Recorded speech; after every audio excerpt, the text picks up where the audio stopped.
ഡിവൈഎഫ്ഐയുടെ time traveller van കോതമംഗലത്ത് പര്യടനം നടത്തി. 2011 UDF ഭരണകാലത്തെ അഴിമതികളും ദുർഭരണവും തുറന്നു കാണിച്ചുകൊണ്ടാണ് ടൈം ട്രാവലർ വാനിന്റെ പര്യടനം.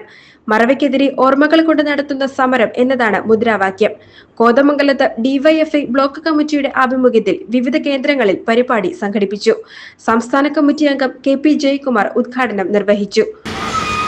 10 വർഷക്കാലങ്ങൾക്ക് മുമ്പ് നമ്മുടെ നാടിനെ പിന്നോട്ടടിക്കുന്ന ഭരണമായിരുന്നു UDFന്റെ നേതൃത്വത്തിലുണ്ടായിരുന്നതെങ്കിൽ അതിനെ അറുതി വരുത്തിക്കൊണ്ട് നമ്മുടെ നാട് കോതമംഗലം പ്രദേശത്തിനകത്തും കേരളത്തിലാകമാനം വലിയ വികസന പ്രവർത്തനങ്ങൾ നടപ്പിലാക്കാൻ ഇടതുപക്ഷ ജനാധിപത്യ മുന്നണി കഴിഞ്ഞിട്ടുണ്ട്.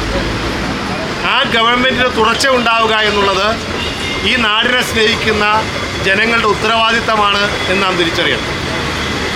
ഓരോന്നും പറയാൻ ഇവിടെ ഞങ്ങൾ 12.5 മിനിറ്റുള്ള വീഡിയോ ആണ് ഈ വാഹനത്തിൻ്റെ ഭാഗമായി പ്രദർശിപ്പിക്കുന്നത്. അതിനകത്ത് 10 വർഷക്കാലം മുമ്പുണ്ടായിരുന്ന കേരളം എങ്ങനെയാണെന്നും ഇപ്പോഴത്തെ കേരളം എങ്ങനെയാണെന്നും സൂചിപ്പിക്കുന്നുണ്ട്. കോതമംഗലം ടൗണിന് പുറമെ പുന്നേക്കാട്, മുത്തംകുഴി, കോട്ടപ്പടി, തൃക്കാരിയൂർ, നെല്ലിക്കുഴി, ചെറുവട്ടൂർ തുടങ്ങിയ കേന്ദ്രങ്ങളിലും ടൈം ട്രാവലർ വാൻ എത്തി.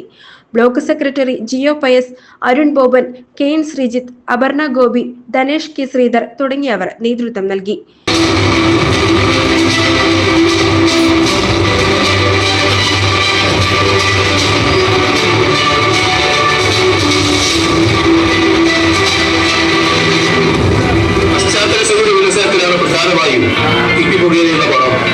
GTV news Kothamangalam.